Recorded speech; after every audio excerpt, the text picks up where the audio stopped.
Hello, everyone, and welcome to this webinar.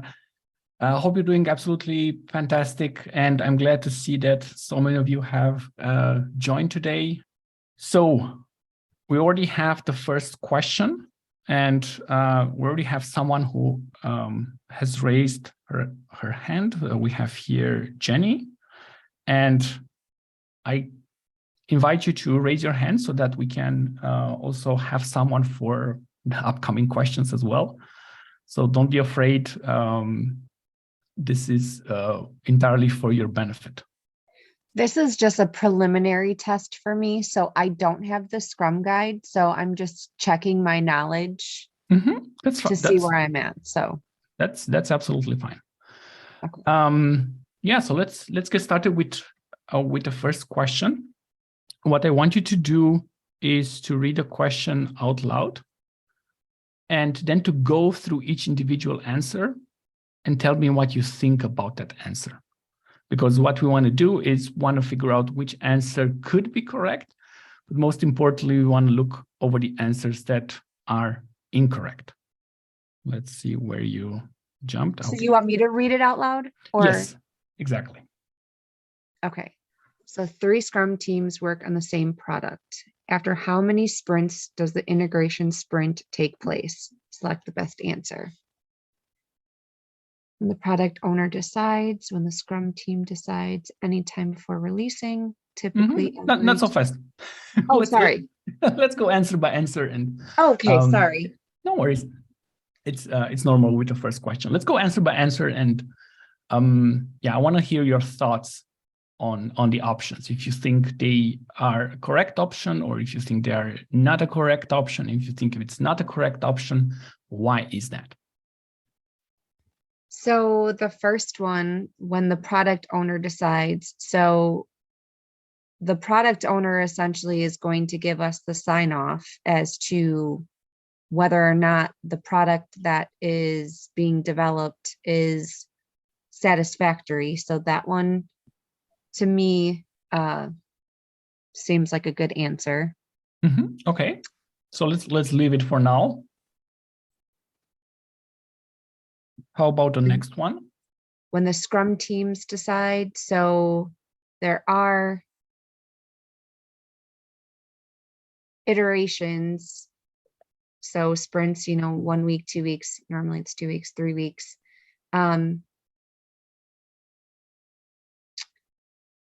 So I don't like option number 2. So Scrum team decides, you're not deciding anything. Okay. But let me ask you this, what exactly is an integration sprint? Right. See, I should have listened. I should have followed the rules originally. So I don't know of an integration sprint. So you're correct. There isn't an integration sprint. Okay. So the answer is E. Okay. So there isn't an integration sprint in Scrum. Correct. In my opinion, yes. Yeah. So and anybody else on the call, feel free to jump in too. Well, we'll get to everyone else. But yeah, in this case, this question is relatively easy to answer if you understand what's being asked and identify, let's say, the important concepts in the question, right? So in this case, if for somehow we're missing this integration sprint and we're thinking maybe it's something about the release or something like that, right? We may get on the wrong path, right? So indeed, the answer here is there are no integration sprints in Scrum. The idea of having a special sprint in itself is incorrect, because in Scrum, every sprint is, let's say, more or less equal, in the sense that what we want to do is build an increment, reach the sprint goal, and that's kind of like the same sprint after sprint. Now, if we had integration sprints in the context of scaling Scrum, it would mean that we are ending a sprint, but we are not integrating our work, right? So that's definitely not the kind of approach that we want to take. So in a nutshell, because there are no integration sprints, doesn't matter if the product owner decides or the Scrum team decides, has nothing to do releasing. Some teams, they do an integration sprint or something like that. That's everything, not something that the Scrum guide describes. So in that way, you can easily go and deduct that. In this case, E is the correct answer. All right. Thank you for participating. Let's get to the next question. And we have someone else with their hands up, and invite more people. We are quite a few people in this call today. It's going to be a very short call if nobody else is willing to participate. So please raise your hand. It's for your own benefit to work together on these questions.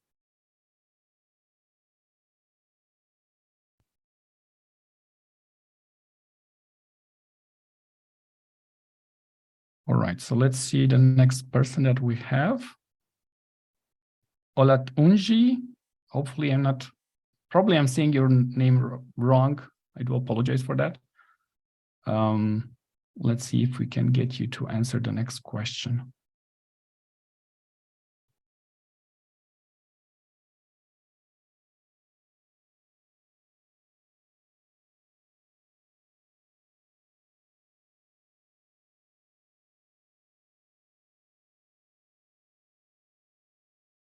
It seems not. Let's go with the next person on the list, Raluca. Hi. Hi. Okay, perfect. Great to see we have more people willing to join the conversation. All right, please go ahead, read a question, and then easily go answer by answer. Tell me what you think. And let's get to the bottom of this question. All right. Well, what happens if the sprint time box expires and the sprint goal is not reached? Select the best two answers. Oh, it's a multiple choice. Mm-hmm. So, choice A, the sprint ends as planned with the sprint review and the sprint retrospective. Mm-hmm. What do you think about this one? This is usually happening, the sprint review and the sprint retrospective, so it might be a good answer. Mm-hmm. Okay, let's leave it as it is. Let's take a look at the next one. The sprint continues until the sprint goal is reached. I don't know what to say about that. Mm-hmm. I'm not sure this is a good practice. Okay, what would this imply? So let's say, for example, we have 2-week sprints. The 2 weeks have passed. We haven't reached the sprint goal. What do we do next? Most likely, this should mean that you have to extend the sprint time frame. Mm-hmm. So this is not a good idea. Okay, so maybe we can already mark it like yes, potentially incorrect, right? Yes. Okay. Good.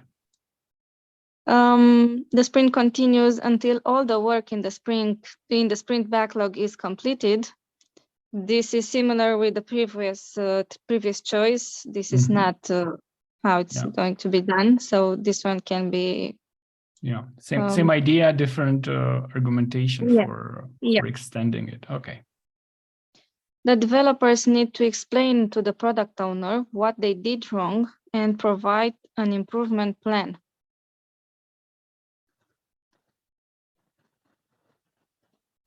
Mm-hmm. What do you think about this one?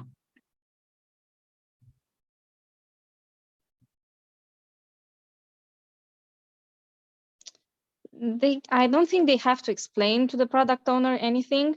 They have to collaborate and see what went wrong and see why they didn't reach the sprint goal, because something didn't work to find. So That isn't isn't the product owner like the, let's say, the boss of the developers? And no, nobody's the boss in the Scrum team. They are all a team. okay, so they're all on the same level, right? So Yes, nobody's above anyone else. okay. So in that context, it doesn't make sense to, treat the product owner like a boss. Oh, product owner, please excuse us. No, definitely not. No. Okay, perfect. So we can exclude this one too. Making good progress here. Yes. Let's see the next one. The next sprint will have a longer time box that allows for the sprint goal to be reached. Maybe, but this should be discussed in the sprint planning, the next sprint planning. So you cannot know for sure at the end of your sprint until you can see with your colleagues what went wrong. So I don't know. Next sprint will have a longer time box. It can be a good plan, but not necessarily. Maybe it was something that didn't work then. Something that can be fixed faster. I don't know. Okay. Just 1 second. My my annotations on the screen have disappeared. So we said that B is probably incorrect. Yes. This one is incorrect. Also. D Yes, is D also. Okay. So, tell me a bit more about like when can we change the duration of the sprint? Do we do that in sprint planning, or what's the deal with that? Yes, you have to do it in the sprint planning when you decide what you're going to work and to see how big are the items and how much it will take for them to be solved, for the work to be done. So if we have more items, we can say, for example, we make the next sprint 3 weeks, and then if we have maybe less work, maybe we can reduce the sprint, make it 2 weeks again. Not necessarily. It depends on the team and exactly the topic of each item, because there can be multiple items which can be solved fast, or 2 items which can last, which can be longer. Okay. So what do we do with this one? We keep it for... I'm going to exclude this one and go with the next one. I cannot exclude it if you don't give me a valid Scrum reason for excluding it. Okay, so I understand. I've noted that there's something that you don't like about it. That's fair enough. We can put a question mark on it, but yes, we want like a valid reason, right? Why? Because maybe there's someone else in the call and is like, why did you exclude that one? It sounds good. And well, I'm going to say that you can't know for sure. I'm going to say because I'm going to exclude it because you cannot know for sure that you will need a longer time box for the next sprint until you have the retrospective and see what went wrong. That's a pretty valid option. The concept I want you to get around the sprint duration is that this is not really a topic of conversation in general. The idea that the sprint duration is that we want the sprint duration to be constant, right? It's like if we decide in the beginning to have sprints that are 2 weeks long, we're going to do those 2-week-long sprints over and over again, right? Now, it may happen that after a while, we notice that, maybe these sprints are not a good fit, right? And we discuss maybe increasing or decreasing the sprint length. This is, bear in mind, something that's not described in the Scrum Guide directly, right? So strictly going by the Scrum Guide, the sprint always has the same duration.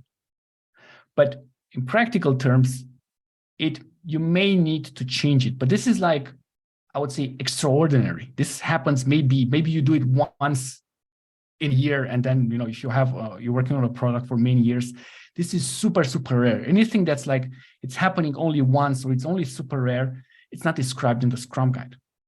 But what I want you to get is you don't have this sprint right now 2 weeks. You make the next sprint 3 weeks, and sprint afterwards only 1 week, and then this is not how Scrum is supposed to work. If you're even if you're looking at the year in advance, you will know exactly when the sprints will end in December. If you want to do some planning around that, or let's say you want to book conference rooms, you will know exactly when you will have a retrospective in December, even if now it's February, because everything has the same duration. So from that perspective, this is not a good answer. Apart from that, there's no direct connection between reaching a sprint goal and the sprint duration, right? Because in the beginning, when we're doing sprint planning, what we're trying to do is select a number of items that we think are doable in that sprint. And we also have a sprint goal, right? And this should be possible regardless of the sprint duration, right? We can have like 1 week sprints, and we can pull some items and create a sprint goal. We can have 4 week sprints if we want to, right? So there's no direct connection between reaching the sprint goal and the sprint time box altogether. These are more, let's say, more valid reasons why A is not one of the correct options. Okay. Thank you. Good. So let's eliminate this one. We already eliminated this one. I don't know why the annotations keep disappearing. I do apologize for that. Okay. So I think we probably eliminated everything, right? Yes, and we are left with the 2 options. So we're left with the 2 options. So let's check again if the 2 options are actually aligned with what we know about Scrum. So we have the first option: the sprint ends as planned with the sprint review and the sprint retrospective, right? So yes. The time box expires, and sprint review and sprint retrospective all happen at the end of the sprint. Nothing special there. And the last option says a new sprint begins with a sprint planning meeting, which is also correct. This is how Scrum works. You'll notice in this situation that option A and option F, they complement each other, right? So you can read them one after the other, and they would make sense together. So at least from a Scrum perspective, it absolutely makes a lot of sense. So yeah, we have no reasons to believe that A and F wouldn't be the best answers to this question. All clear? Perfect. Good. Just had written something from the previous question. I think Jenny was answering the previous one, and I heard you saying the word sign off, something that the product owner needs to sign off something or something in that direction. Just keep in mind that if we are searching for the word sign off in the Scrum guide, you will not find it. So be very careful with that particular word, because it has maybe an undesirable meaning in a Scrum context. Just remember that. Nothing to do with this question. Okay. Once again, invitation to everyone. If you want to participate, please raise your hand. And we're going to go next with Lovely and try to answer the next question.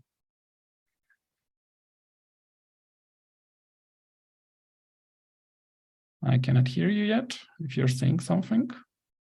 Yes, I'm here. Okay, perfect. I have a question for you. Okay, so I'll read the question. It says, what happens as soon as a sprint ends? Select the best answer. Okay, what happens? A, the testers verify the increment. There is no such thing as the testers in Scrum. It's the Scrum team that will do the verification for what they are working on, the product in items in the sprint backlog. So everyone on the Scrum team will verify the increment? It's done by the team, the developers Okay. who are working on the product items in the sprint backlog. Okay. So we found here already an issue with this first answer. So yeah, I agree with you. If you look in the Scrum guide, you will not find anything that's talking about testers or something like that. So yeah, absolutely correct. Okay, good. Making a good start here. Okay, and B, it says the product owner inspects the work and can accept or reject the increment. And when we talk of a sprint, the sprint, when it ends, it includes all the procedures for all the events, the sprint review and sprint retrospective. So those are also included in the sprint. So it means it's already done for the review and retrospective. So I will not take that one as an answer as well. So you're saying that the product owner does not inspect the work and accept or reject the increment? Is that what you're saying? I'm saying that it's already included and done in the sprint review. The product owner actually, they work as a team with the developers. That's why they need to do a sprint review. Okay. To do the inspection of the outcome of what they've done. Okay. So it's already done in the sprint review. It's included in the sprint. So in the sprint review, the product owner inspects the work and decides, is the increment good or is not good? No, they just review the outcome of the sprint. Oh, okay. If the increment is met the definition of done. Okay, so the product owner decides if the increment meets the definition of done? No, they don't decide. It has to be done by the Scrum team. Okay. Yes. Okay. So if I'm hearing you right, the product owner has nothing to do with accepting or rejecting the increment. Regardless like when this is happening, if it's happening in sprint review, before sprint review, after sprint review, whenever, the product owner does not accept or reject an increment, right?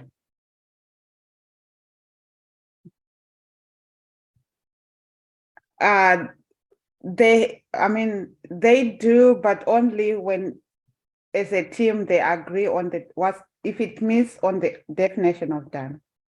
Okay, but not the product owner alone doesn't have this authority. Yes, they do it as a team. Yeah. Okay. Good. So as a team, they need to agree if the work is done or not done. Okay. Yes, as a team, based also on the principles of the organization, or if not, between the product owner and the developers. Okay. Good. All right. Let's take a look at the next one.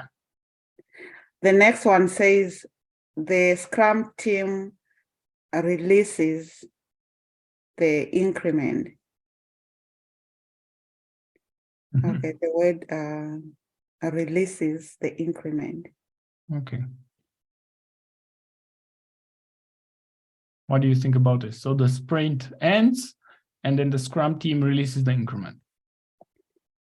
No, we don't have that release of the increment, because when they do the review and the retrospective, if they already meet the definition of done, the increment is already born.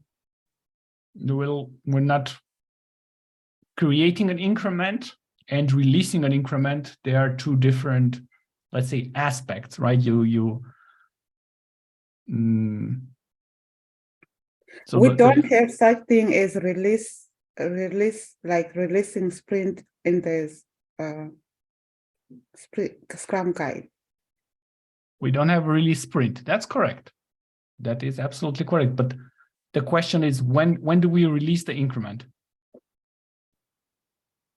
In the sprint review. So during sprint review, we have to release the increment as well.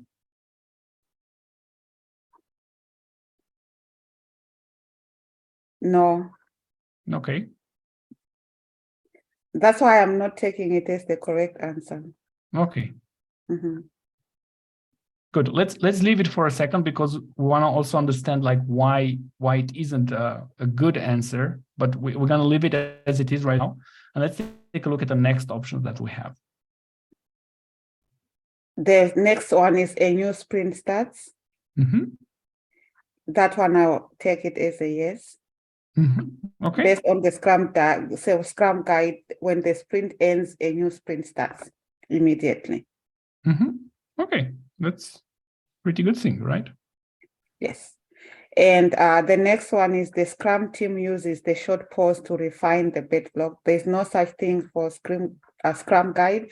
There's no pause. As soon as they finish, the new sprint begins. Mm-hmm. Yeah, you see the advantages of reading the Scrum guide here, right? So if you know exactly what the Scrum guide says, then it's easy for you to identify which answers are correct and which one are incorrect. Now, if you would approach this question in the exam, obviously you would find the correct answer, right? Just by this elimination, and let's say for some answers you kind of like, you don't like something about and you leave them apart, right? Mhm. I'm just going to go a bit over this concept of releasing, because it seems that it's a bit unclear, right? Yes, yes. So yes. first of all, there are two concepts that we need to understand, right? The first thing is the increment. The increment is simply a new version of the product. Now, the Scrum team can create multiple increments during the sprint, right? The minimum requirement is to create at least one, but in a sprint, they can create 10 increments. They can create 20 increments. They can create 100 increments if they want, right? Mhm. Now, in order to call something an increment, that increment needs to satisfy the definition of done, right?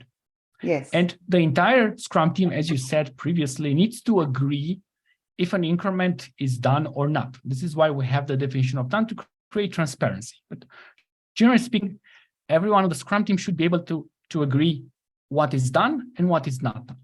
Mhm. Okay, now, the Scrum guide also says something in the sense that sprint review should not be seen as a release gate or something in that direction. Don't quote me on this exactly, but if you're searching in the Scrum guide for something like release gate, you will see this sentence there. And what the Scrum guide is trying to say is that Scrum team does not need to wait for the sprint review to release the increment, right? Mhm. So if let's say they're starting the sprint today, and 2 days later they have an increment, they as a team can decide, let's release this. They don't need to wait for sprint review. They don't need to wait for the stakeholders. They as a team can decide to release this.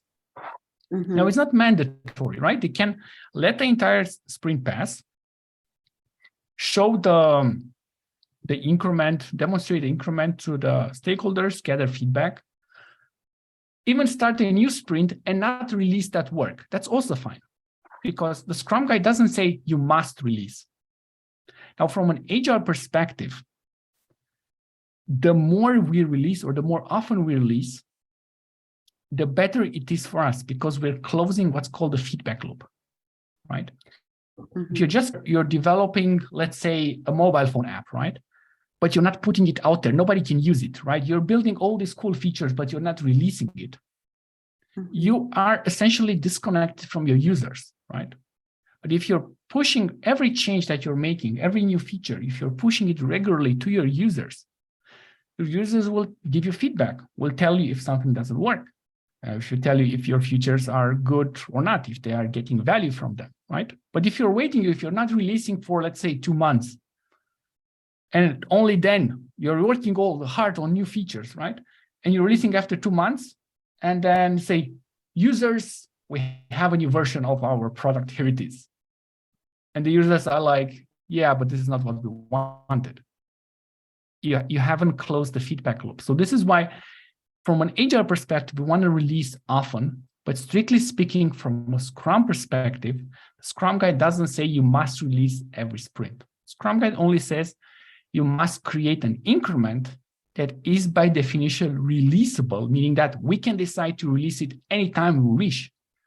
But we don't have to release it during sprint review. We don't need to have the sprint review to decide if this is releasable or not, or any input from the stakeholders, right? So we can decide anytime to release, and we are closing the feedback loop with the stakeholders, right? Because we can maybe be releasing weekly, and we have I don't know, bi-weekly sprints, right? If there's some important feedback that needs to go into the app, it will go after the sprint review, right? It's going to be only 2 weeks. How much can we deviate in 2 weeks? It's more important to have the ability to release whenever we wish, compared to being constrained by needing some approval or something like that. It's just the, let's say, the agile way of doing things.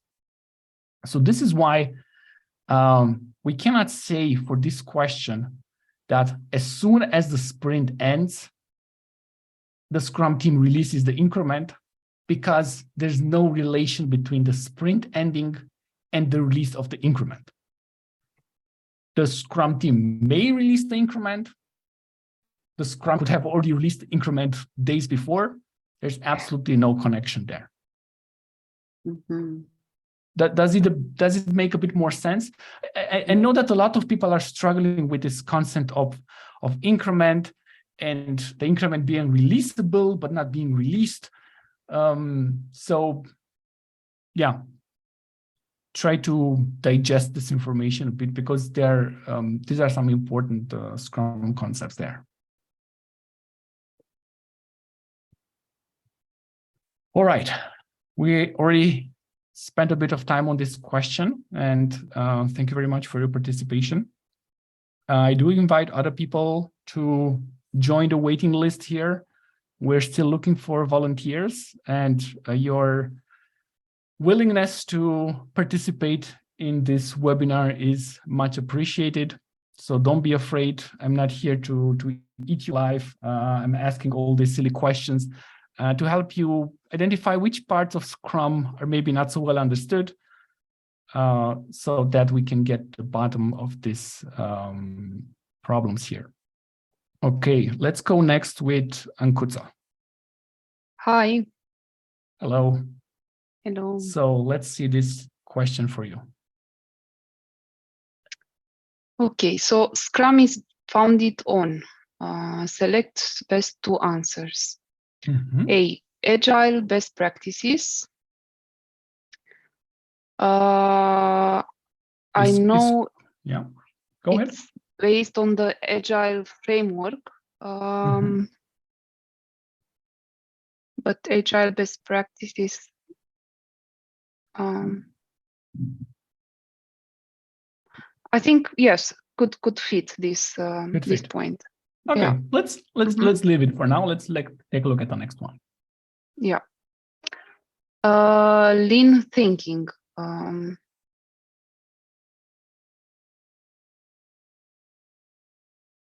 Have you heard about lean thinking before? Yeah, I think it has a connection with the lean methodology, but I'm just thinking if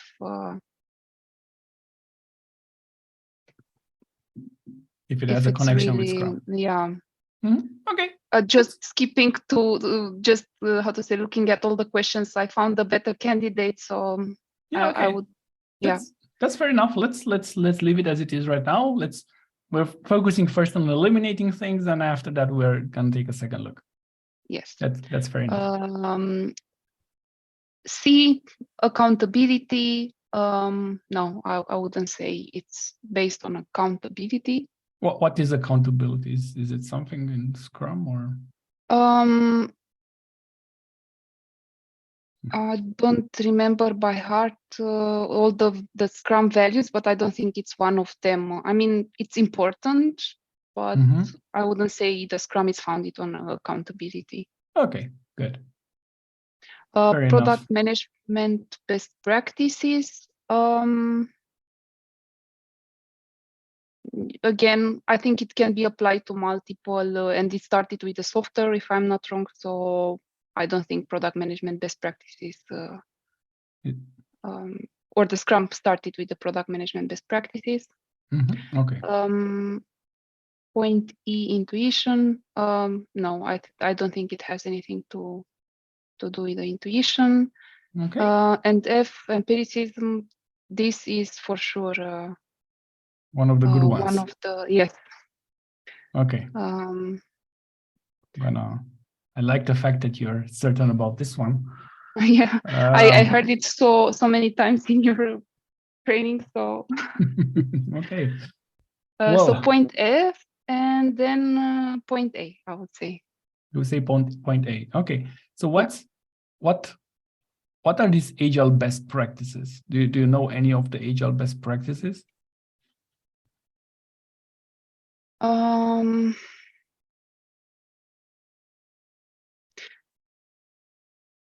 I remember vaguely some of the values with put people first before but I'm not sure if these are the ones they're referring to. Okay. Yeah. Okay. So yeah, not to put emphasis on documentation and things like that, but on communication and on people and. Okay. So because we are unsure about this, it's absolutely fine. I mean, there's nothing to worry about, right? These are like sometimes a few things that you need to remember that are not, in the beginning, it's their terms and they don't make a lot of sense. So it's fine. Okay, don't worry about it. It's not a problem. Let's take a look at the Scrum guide here and say if we find something about founded. Where is it with Scrum definition? Let's see if we find something around it. Here it is. Scrum is founded on empiricism and lean thinking. Now, this part with lean thinking, this is something that has been added a bit new to Scrum in the sense that it hasn't been mentioned in the previous Scrum guides. And it's not so when you're searching about Scrum, it doesn't always come in the context of lean thinking. It has been added only in 2020. So empiricism has been there for long. This is why you kind of like, you're also a bit more, let's say, confident that empiricism is one of the good ones. But there's also this concept of lean thinking. And it's actually, it has its foundations in the Toyota production process, essentially, which really focuses a lot on reducing waste. They had like this concept where they didn't store, for example, parts when they're building the vehicles within the factory. Everything was like shipped just in time, right? So this was like a way to reduce storage space, to reduce costs and things like that. So it's a lot of let's say, many aspects there, but the most important thing about Scrum here is that we don't want to generate waste in Scrum. And if it's hard to understand what is waste or what is wasteful, you can also look at the other one. So the opposite of waste is generating value. So essentially, whenever you're doing something and it's not generating value for your stakeholders, for your users, then essentially you are generating waste. Now, of course, we can never have zero waste, but the idea of Scrum is that we wanna reduce waste as much as possible. So this is why it's one of the concepts here that's it's important to remember in terms of Scrum. Now, this other thing with best practices, in general, when you're encountering the term best practices, you want to be very careful. Because first of all, the Scrum Guide doesn't talk about best practices, right? What is maybe best for me may not be best for you, right? For example, we cannot say that using user stories in Scrum is a best practice, right? It's a practice that you can combine with Scrum. A lot of people does it, but we don't refer to it as a best practice because it may not be best for everyone. So just as a hint, when you see something with best practices, you should already be very, very suspicious. Now, there's another funny thing in terms of Agile and the Agile Manifesto. Now, it's correct to say that Scrum falls under the Agile umbrella, but chronologically speaking, Scrum has been created before the Agile Manifesto has been written, right? So many people think it's like the other way around, but actually before the Agile Manifesto has been created, there were like a lot of, let's say, Agile people. They didn't have the Agile hat on them, but they were doing some things that deviated from traditional software development. And one of these were these two guys who, let's say, invented Scrum, right? And they gathered with a bunch of other people who were trying out different ideas and had other approaches to software development. And they looked like, okay, what do we all have in common, right? And they have written this Agile Manifesto where there are some Agile principles and also like things that they value, what you also mentioned before. But we don't refer to this as Agile best practices or something like that. It's just the Agile Manifesto, and sometimes we also refer to it as the Agile philosophy. So for that reason, the answers that we'll have for this option will be B and F. Yeah, thank you. Okay, welcome. And it's good that we have identified here and learned something new from this question. All right, let's take a look at the next one. We have Clinic. I don't know if that's your real name, but if you'd like to participate answering the next question, Yes. that would be amazing. Yeah. The Okay. next question is, The next question is this one.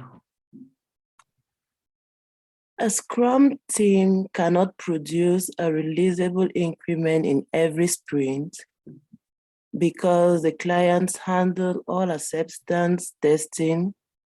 What should a Scrum Master do in this situation? Wow. Mm-hmm. Okay, so have you understood the problem? Like what's happening here? I think I'll take it all over again.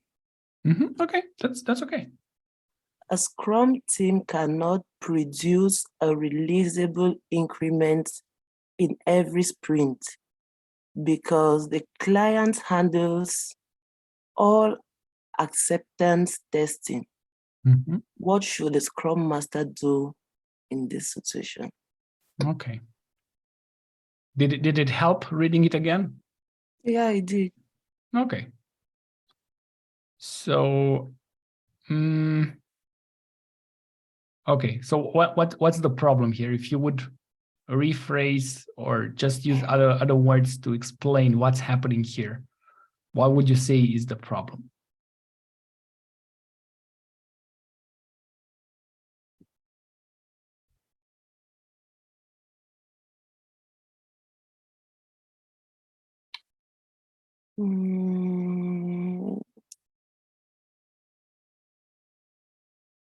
So it seems from this scenario that we have this word here, releasable, right? Yes. So a releasable increment, I mean, every increment should be releasable, Yeah. but it seems that, you know, the Scrum team cannot produce an increment, right, in every sprint. So a sprint goes by and they don't have an increment which they can release, right? And the reason for that is that testing is handled by the client. So yeah, that seems to be the problem. And of course, we know it as a Scrum rule that every sprint should produce at least one increment, right? Which is by definition releasable. So maybe it's a different way to look at it. Okay, you know, sometimes you may encounter questions where you're reading it once, you're reading it twice, and it's like, I don't understand what's being asked here. I don't get it, right? That's, you know, you don't have to enter like, oh my God, what I'm going to do? I didn't understand the question. Just, okay, take it easy, right? Okay. Quite often you can go over the answers, and with your knowledge of Scrum, you can start eliminating answers, because essentially every answer is like a statement, right? Yeah. Those statements are made in response to a question, in response to this question, but in the end, they are statements. And if you're looking at a statement, you can tell, is this statement from a Scrum perspective a correct statement, or is this statement something that is breaking somehow some Scrum rules, right? So if it's, regardless of what's being asked, if the statement is somehow breaking some Scrum rules, that cannot be one of the correct answers, regardless if we understood what's being asked or not, right? Does it make sense? Yeah, it does. Okay, cool. So let's take a look at the options that we have here. Yeah. If possible, please read out loud and make this, make this transparent by modifying the definition of done to exclude testing.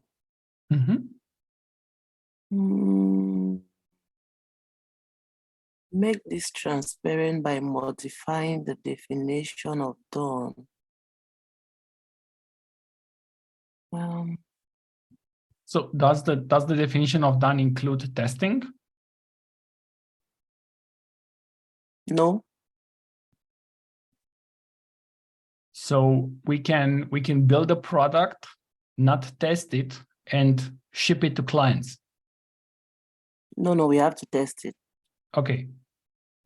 So how do we bring, let's say, transparency over what it means for a product to be done, right? So we said, we're building a product, in order to ship it to customers, we need to test it, right? Yes. But if you're on a Scrum team and you're the only person who knows this, that's not going to be very useful, right? Yeah.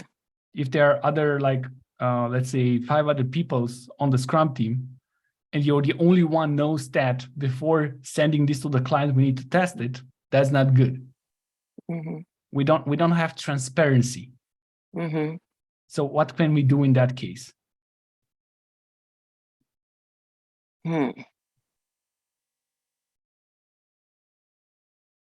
What we typically do in that case is to put testing in the definition of done. So whatever criteria we need to fulfill, whatever we need to do, put it in plain English, in order to get a product from the hands of the Scrum team in the hands of the users or the customers, that needs to be written in the definition of done. Yes.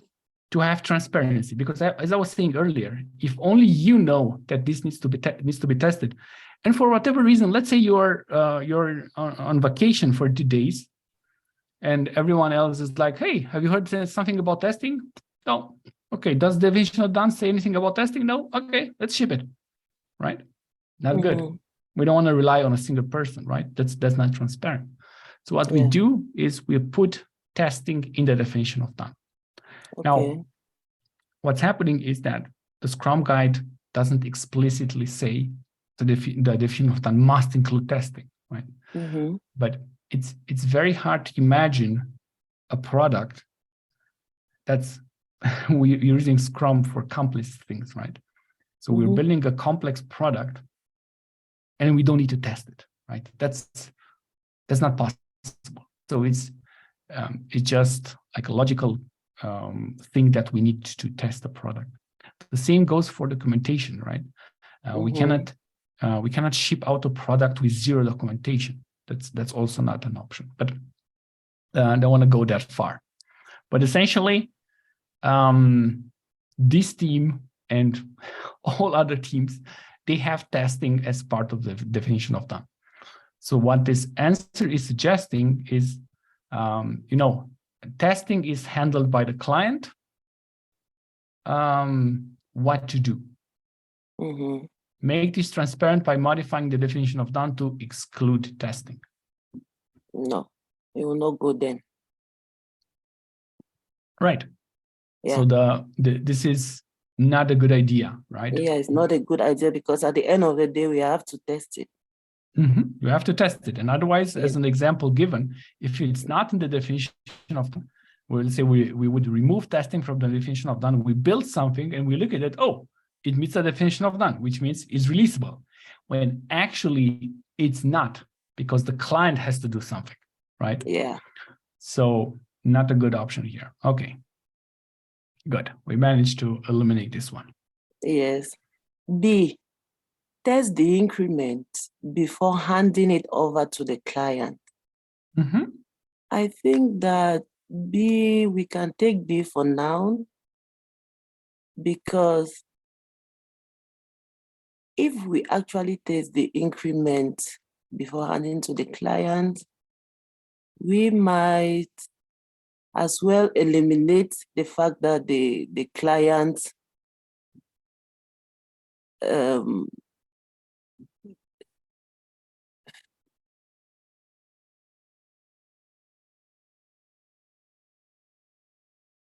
I think that if they test it before sending it out to the client, it might be way better.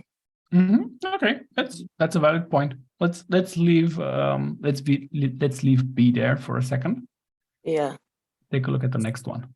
C, coach the client that testing is still development work that needs to be done by the Scrum team.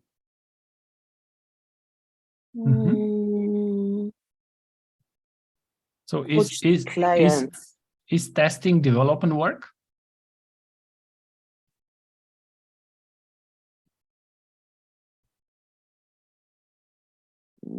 Yes. Yes. Yeah. Absolutely. Yeah. Anything that we need to do on the product to ship it out the door to the users, it's development work. Yeah. It doesn't matter if it's design work. It doesn't matter if it's programming work. It doesn't matter if it's testing work. It doesn't matter if it's documentation work. It all falls under the development work. So anything that is done on the product is development work, right? So the statement itself, testing is still development work. This is correct. Yeah. Okay. You notice here the word coach, right? Yeah. I was about going there. Please continue. I didn't want to interrupt you. Okay, I was about saying that coach the client. Is it supposed to be? I don't know, when they say you should coach the client. Is it like telling the client that? Is it like going back to the client to explain certain concepts to him? Like even if you, the client, is testing, you should still be aware that we are still on the development process. Well, no, if you're jumping a bit to the Scrum guide, and please remember that we are approaching this from the perspective of the Scrum Master. Yeah. We have here, for example, things that the Scrum Master does, for example, within the organization, but also in the relation with anyone involving Scrum. So we have here, for example, leading, training, and coaching the organization in its Scrum adoption, right? Helping employees and stakeholders understand and enact an empirical approach for complex work. So the word coaching itself, it does appear in the Scrum guide. And if you're looking in the context of this scenario here, what we have is that it seems that the client doesn't really understand how sprints work, doesn't really understand who is supposed to do what, right? So the client says, I'm doing the acceptance testing, but they are not part of the Scrum team, right? So in that situation, this is like kind of like a typical, this is where the Scrum Master gets paid, right? Scrum Master say, whoa, wait a minute. Let me explain to you how Scrum is actually supposed to work and why it doesn't make sense to put this outside of Scrum and you to do it. we need to let the Scrum team take ownership over the entire development work, not only part of the work, and to have other part of it being done by someone outside of the Scrum team, because it has all these negative consequences that this brings with it, right? Yeah. So coaching the client, when you see Scrum Master and coaching, that's already a good thing, right? Yeah, that's true. What you don't want to see is, for example, the verb tell, right? Mm-hmm. If it's something like the Scrum Master tells the developer what to do, the developers Or what to do, and things like informs. that. Well, informs is, yeah, it has a bit of a different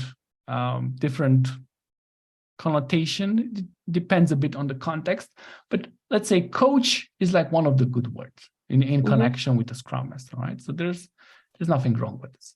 Yeah. Okay, cool. Okay. So we'll take C. We'll keep C for now as well, right? Okay. D. Encourage the Scrum team to release the increments without testing. Okay, I see that D is exactly related to the explanation we had for A, because if I remember well from the explanation, we got that normally we should always do the testing before releasing. So D is actually not right. Mm-hmm. Yeah. Yeah. Okay. Because, absolutely agree with you. So we cannot release an increment without testing. yeah. Good. And E, make this impediment transparent and bring the Scrum team and the client together to find a solution. Mm-hmm. Make this impediment transparent and bring the Scrum team and the client together to find a solution. Okay, I think that at this point,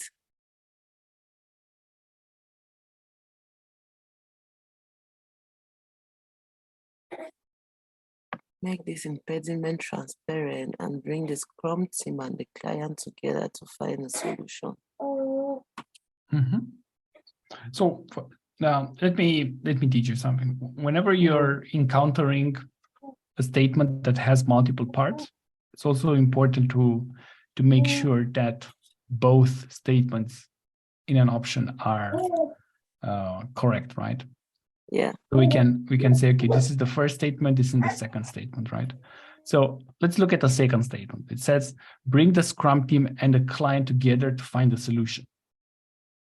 Is there something wrong with this? Yeah, my problem is bringing them together. Why is that a problem? Because I don't think that they can bring the client and the Scrum team together. I think normally the Scrum team can work on what they have to do and then giving the feedback to the client. So you're saying you cannot put the Scrum team and the client together in a room and discuss the situation? Yes. But why is that? What's preventing them, at least from a Scrum perspective, to do that? Is there any Scrum rule that's being broken here? Does the Scrum guide say something like the Scrum team and the client are not allowed to be in the same meeting together, or are not allowed to talk with one another?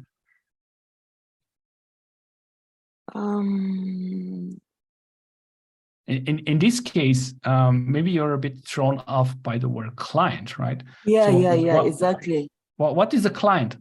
A client is someone who, in this case, is paying for the product, for example, right? Or has decides somehow like which features are being built, or has some requirements for the product. But strictly speaking, from a Scrum perspective, a client is a stakeholder. Is someone who has an interest in the product, regardless if they're paying or not. It's someone who has an interest in the product. Yeah. So when you see here client, you can replace that in your head with stakeholder. Okay. Okay. So if it's exactly what was getting me confused, because I need to find out if this client is the stakeholder. If it's actually the stakeholder, they can come together. Okay. Yeah, Well, because the stakeholder comes at the level of the review. So if it's actually the stakeholder, they can come together. Yeah. Well, here's the thing, just to clarify this.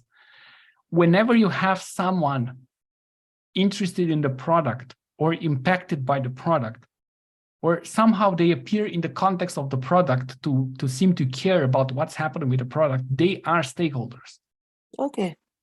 So there's essentially no one that you will encounter in this kind of questions that is outside of the Scrum team and cannot be considered a stakeholder in some capacity. Okay. Right? Because they have an interest in the product. They care about the product. They care about what's happening with the product. They want to give input to where the development is going. They are impacted by what the Scrum team is doing. So they are stakeholders. Okay. Okay. So there's nothing wrong bringing the Scrum team and the client together to find a solution, right? Okay. Yes. Good. Okay. So the second statement is correct. How about the first statement?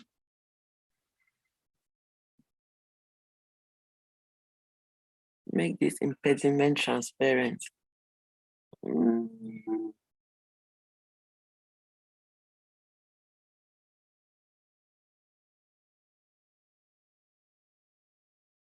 Is this an impediment?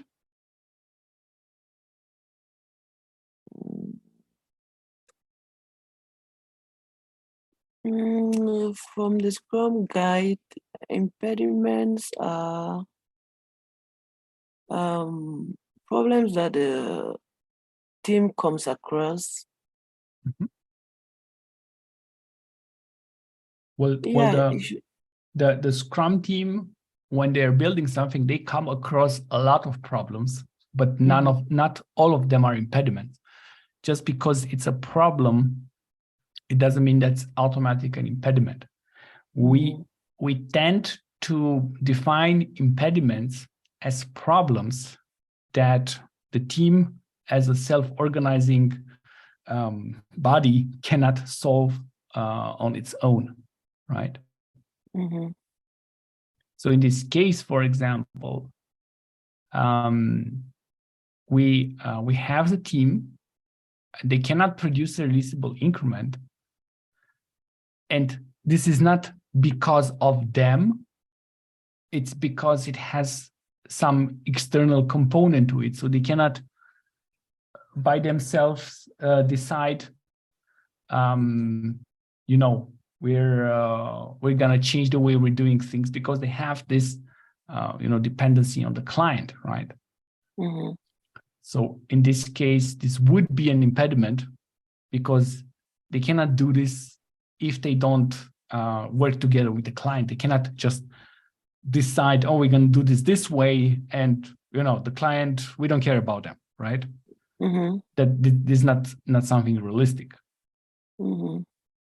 So from this perspective, making the impediment transparent, it's there's nothing wrong with it. It's just the Scrum Master essentially explaining to everyone, look, this is our current situation. The team cannot build increments because we have this testing that needs to be done by the client. This means that we cannot release. Maybe we want to release more often, and this is not possible because we cannot release so often as we want. Delayed, feedback gets delayed, and many other side effects that come because of this. Okay. So in itself would still be a valid option. Yeah, it's a valid option. Yeah.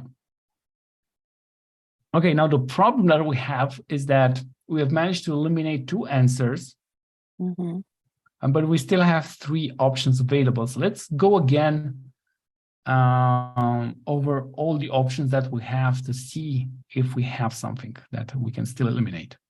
Okay. B says, test the increments before handing it over to the client. Okay. So who would test the increment? The Scrum team. Okay. What does the last part of the question state? The last part says, what should the Scrum Master do in this situation? Okay. Okay, since, yeah, I see where B has a problem now. Okay. So this Because is the part. Since it's not only the Scrum Master testing the increment, so it's the whole team. So I think B, we should eliminate it, because at the end of the question, they are talking about what should the Scrum Master do. Exactly. So we really have to look for the best things that can be done by the Scrum Master, which should actually be C and E. That's correct. Yeah. Okay. And strictly speaking, because we said that testing is also development work, we cannot say that a Scrum Master does testing work. It's strictly speaking only the developers, but in some context, we can say that when we're seeing the Scrum team, we're also seeing the developers. But we cannot say that the Scrum Master actually tests something, because that would be only the developers of the Scrum team. Just for clarity there. Okay. Okay. So obviously this is not an easy question, and you need to know very well the different Scrum concepts and how they come together. You need to identify the actors and not be thrown off by client and things like that. But you always need to go back and think about the Scrum guide, right? Does the Scrum guide ban the Scrum team from meeting the client or something like that? No. So if the Scrum guide doesn't forbid this, it kind of like means that no, it's allowed, right? So that's the kind of thinking I want you to develop with kind of questions. All right, perfect. Thank you. Well, I'm glad we got the hang of it, and thank you very much for your participation. We kind of like reached the time box for this event, but we're gonna make a small exception. There's 2 more people who have raised their hand. We still have here Okale, who I want to go next. We're gonna try to go over these questions a bit faster, but I don't want to leave anyone attending this meeting and not having a chance to go over at least one question together. So yeah, let's try to do this as efficiently as possible. Okay, thank you very much. Thank you for attending. Question, which of the following statements are true about commitment in Scrum? True about commitment in Scrum. Okay. Okay. So the first one says the Scrum team collaborates and finds solution to reach the sprint goal. Yeah, this sounds good, because one of the commitments from a sprint is the sprint goal that we need to achieve, or the Scrum team needs to achieve. So I think A makes sense to me. Yeah, it's a potentially good one. Okay, good. Let's leave it. Let's try to find the ones that we can eliminate. Okay. Then B says the developers are committed to a stable and predictable velocity. This one has kind of a question mark for me, because I know in the training I got something about velocity should not really be the focus. The focus should be on getting an increment, a workable increment from the products, getting value, but not really focusing on velocity. Okay, just to recap, what is velocity? Okay, so velocity has to do with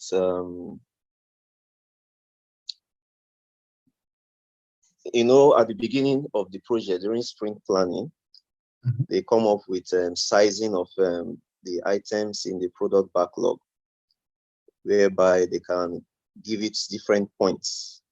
And we agree, looking at the time of the sprint and the sprint goal, we can come up with how many points are expected to be done in a particular sprint. Then from time to time, based on with history, they can tell that this team, for example, is able to handle, let's say, 50 points per sprint. And we can also use it for further planning. And it's also used like a workload, like when you're doing the burn down charts, stuff like that, to see whether you are going according to the rates at which you are supposed to go, based on the time and the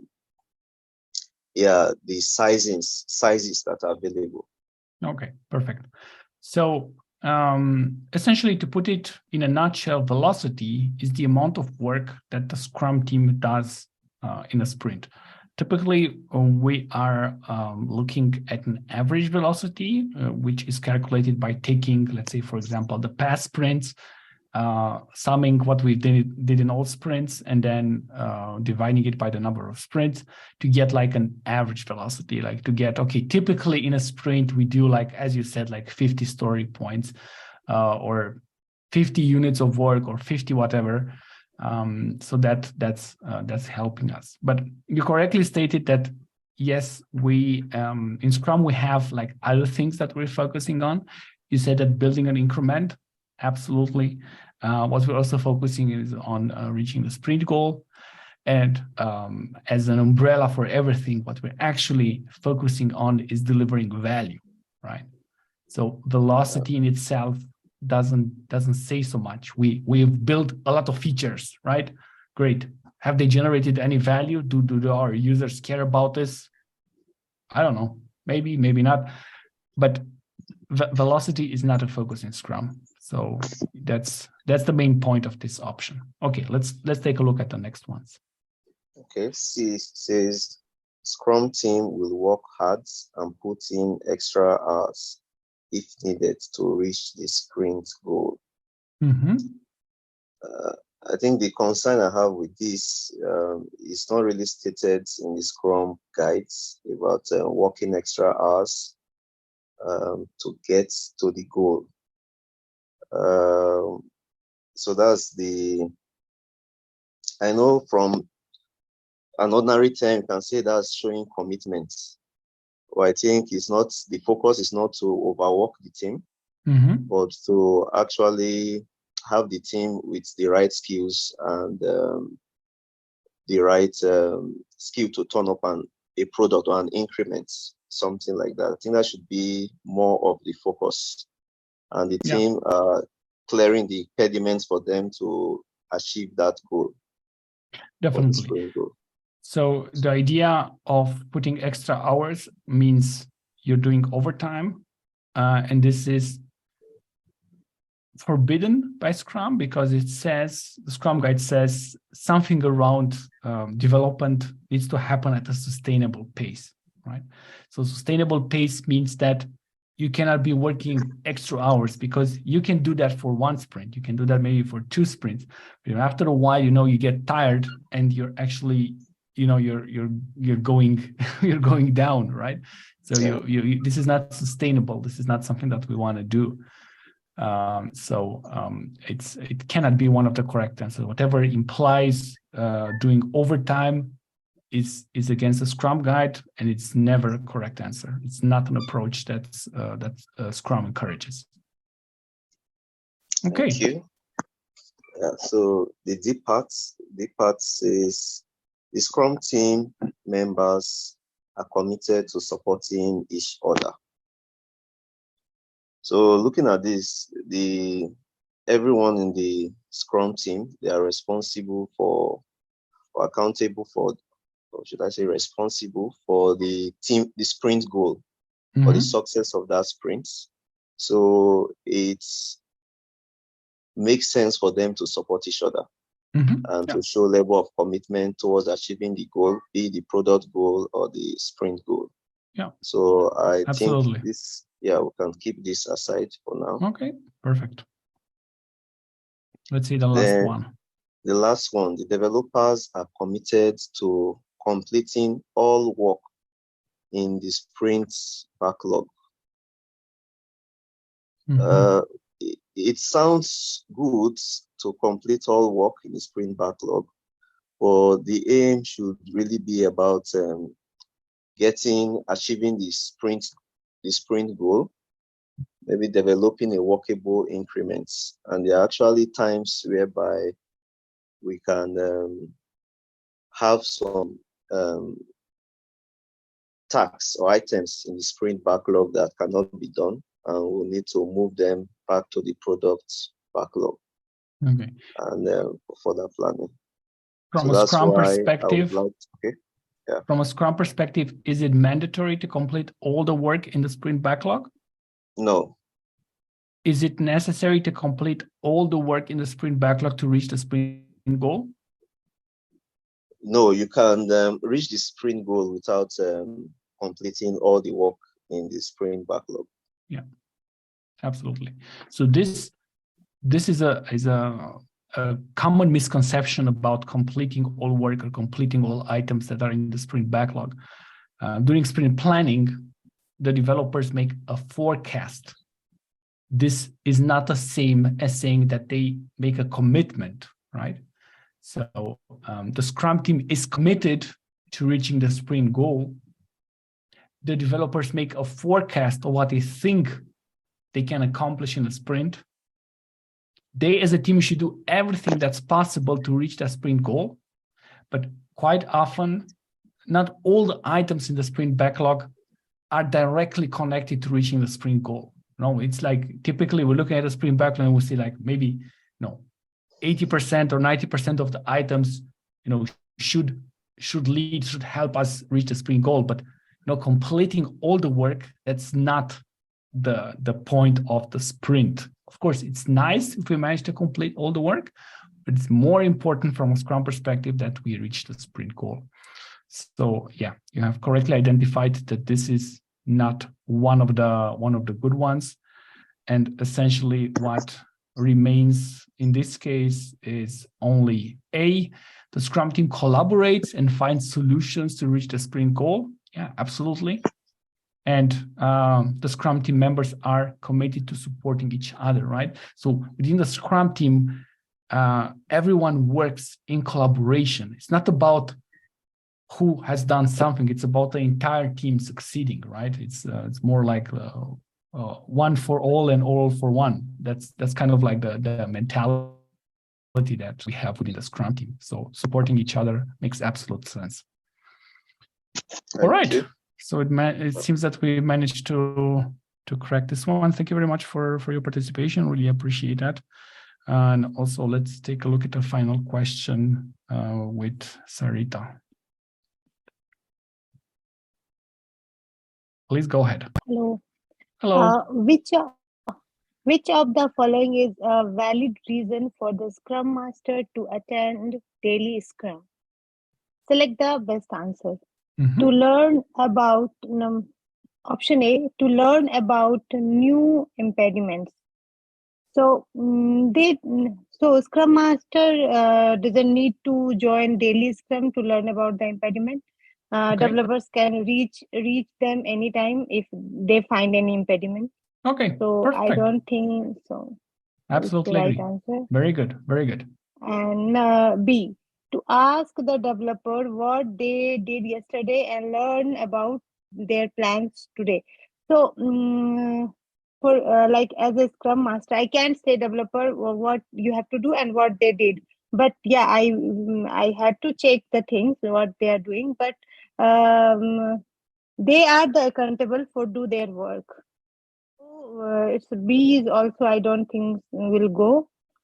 And I don't know I explained nicely or not, but I think B is not the right answer. Yeah. So moving, essentially the developers, they don't need to report to the Scrum Master, right? Yes. Yes. And the developers they self-manage and decide what to do today. They discuss among themselves what they did yesterday, if this is the way they want to organize the meeting, but they're not forced by the Scrum Master somehow to answer some specific questions or something like that. So, and option C is to ensure the meeting remains within a time box. Yes, I will consider this one because the Scrum Master's job is taking care of all the events is within the time box. So yes, this will, I think, will go. Okay. C. And number D is the ensure the meeting takes place. Yes, this one also I think right, but the option is here, select the best answer. So we need to think again. Okay. But we also have here E and F, which says all the above and none of the above, right? Yes. So if we would approach this logically, right? We have two answers which we have eliminated. So all of the above, it cannot be, right? Because it would imply that A and B would also be correct. So what we still have is here none of the above or C or D, right? Yeah. So it's definitely a bit tricky. So when things get tricky, what we need to do is take another look at the question, right? So it says here is a valid reason for the Scrum Master to attend daily Scrum. Now the question is, who attends daily Scrum anyway? Like as per Scrum guide, the developers is required to attend the daily Scrum. Absolutely. So Scrum Master doesn't need to join, but he and she ensure that the event is happened. No need to join that one. So I think valid reasons Scrum Master is, I think, none of the above, because she is like Scrum Master doesn't need to attend the daily Scrum. Yeah, that's the main point, because imagine you are a Scrum Master, right? And you attend the meeting. Yes. How do you ensure that the meeting remains within the time box? What do? You stop the meeting. You tell everyone, hurry up. We still only have 3 minutes. No, we can do that. It's how is that helping the developers, right? So it's kind of like a misconception that statements like to ensure that meetings remain the time box means that the Scrum Master somehow turns into the Scrum police and starts enforcing these rules. Like, okay, we have reached the time box, everyone out of the call or out of the room. The meeting ends here. Next time, hurry up, right? This is not the point, right? So the Scrum Master, if they notice that the daily Scrum is taking 30 minutes, right? They don't need to be present there, right? It doesn't matter, like in every single day that they find this information, even if they don't attend, right? It becomes a topic of discussion maybe in the retrospective. Maybe one of the developers tells them, hey, by the way, our dailies are 30 minutes every day. And then this information comes to the Scrum Master and it becomes a concern, right? And then they can decide what to do about this, work with the developers, explore why this is happening. But there's nothing that they can do from within the meeting right at that point, right? Yes. So this is one of the reasons why this doesn't make sense. Same goes with D a bit, in the sense that to ensure the meeting takes place. Well, yes, this is something that the Scrum Master should do to ensure that the developers have the meeting, but they don't need to attend the daily Scrum to do this, right? So strictly speaking, going by the Scrum Guide, the Scrum Guide doesn't say the Scrum Master attends the daily Scrum. Daily Scrum is only for the developers. The Scrum Master has absolutely no role in that meeting. The same goes for the product owner. The only, let's say, edge case that we have is when either the product owner or the scrum master do work on the product, do work from the sprint backlog. And in that case, they must join the meeting, but they join the meeting as developers. Yes. They don't join the meeting as, for example, scrum master, as product owner, right? It's maybe the only edge case that we have in this situation, because we can have a person with different Scrum accountabilities. That's allowed in Scrum. It's not recommended, but it's possible, right? So we may have a product owner that's developing at the same time, or a Scrum Master that's developing at the same time. But that's just the edge case. But strictly speaking, Scrum Master doesn't attend the daily Scrum. There's no reason for the Scrum Master to attend the daily Scrum. If we look into the Scrum guide, only people who attend daily Scrum are the developers. Developers. And that's about it. Okay. Thank you so much. Thank you very much for answering this. And with this, we're gonna end this webinar for today. Thank you all for attending. Really appreciate you being here and participating in this meeting.